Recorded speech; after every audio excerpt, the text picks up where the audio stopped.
Hello kaibigan, ayan. So welcome back to my channel and welcome back kaibigan, ayan.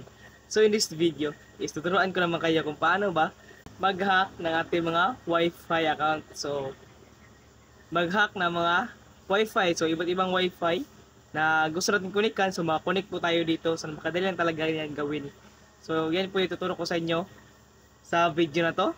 So ayan, kung gusto mo tong video na to ay don't forget na wag mo talagang i-skip tong video na to para ma-updated ka always sa mga lagi kong sinasabi or tips dito sa aking video. So by the way, kung gusto mong malaman kung paano mag-hack ng ating mga Piso Wi-Fi account, so mayroon ako isang video dyan sa baba. So hanapin nyo lang po kung paano mag-hack ng ating mga Piso Wi-Fi account. Ayan, so padali na po talaga yan kaibigan. So ngayon, tuturuan ko naman kayo kung paano ba hack ng Wi-Fi. So rami kasi nagsabi sa akin na paano ba talaga mag-hack ng Wi-Fi. So yan po yung i-video ko ngayon para masagot ko po yung mga katanungan ng ating mga ka-subscriber. Ayan, so ito na. Simulan ko na kaibigan. So ito na kaibigan. Simulan ko na pag-tutorial kaibigan. Hello and welcome po sa inyo. So ngayon ay ituturo ko naman kung paano malaman ang password ng kahit anong uri ng Wi-Fi. So ang una niyong gagawin ay pumunta muna sa App Store or Play Store ng cellphone mo para po sa Android phone user. Then search mo ang QR and barcode scanner.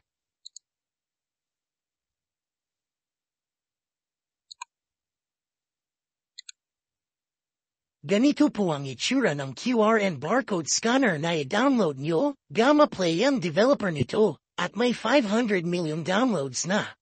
So ibig sabihin ay legit po talaga ang app na ito. So para ma-download ay i-click ang install.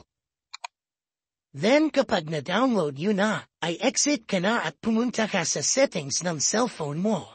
And then dito sa settings, ay hanapin nyo yung connection, or sa ibang device ay Wi-Fi connection, then etap nyo yan. Then i-click nyo yung Wi-Fi. Tapos punta lang kayo sa may saved network. Then makikita nyo yung mga network kung saan kayo dati nakakonect. So for example nakikonnect kayo sa Wi-Fi ng tropa, or kapitbahay nyo. So i-click nyo lang yung settings, or sa ibang device ay QR code yung nakalagay. Then may makikita kayo na QR code, etap nyo yan.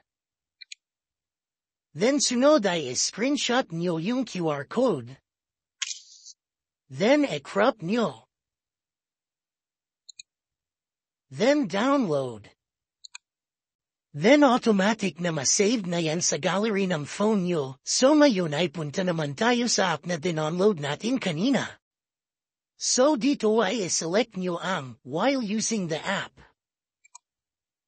So ngayon naman ay i-click nyo yung parang picture icon sa itaas. At mapupunta kayo sa gallery ng phone ninyo, so hanapin nyo lang at itap yung QR code na in-screenshot natin kanina. So ayan, makikita nyo na dyan yung network name, height, at yung password ng Wi-Fi. So ganyan lang po hadaling malaman yung Wi-Fi password kung saan kayo nakikonnect. Sa tropa man yan or sa Wi-Fi ng kapitbahay. So yun kaibigan. So ganoon lang talaga mag-hack ng Wi-Fi. So ngayon alam mo na. So ano pang hinihintay mo? Gawin mo na. Ayan. So ganoon talaga mag-hack ng Wi-Fi kaibigan. So napakadali talaga, di ba? Walang kahirap-hirap kaibigan. So yun.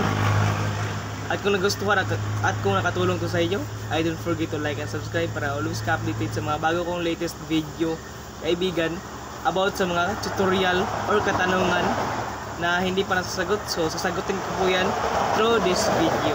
Ayan. So yun kaibigan, so thank you po talaga sa panood and God bless po. So thank you very much kaibigan.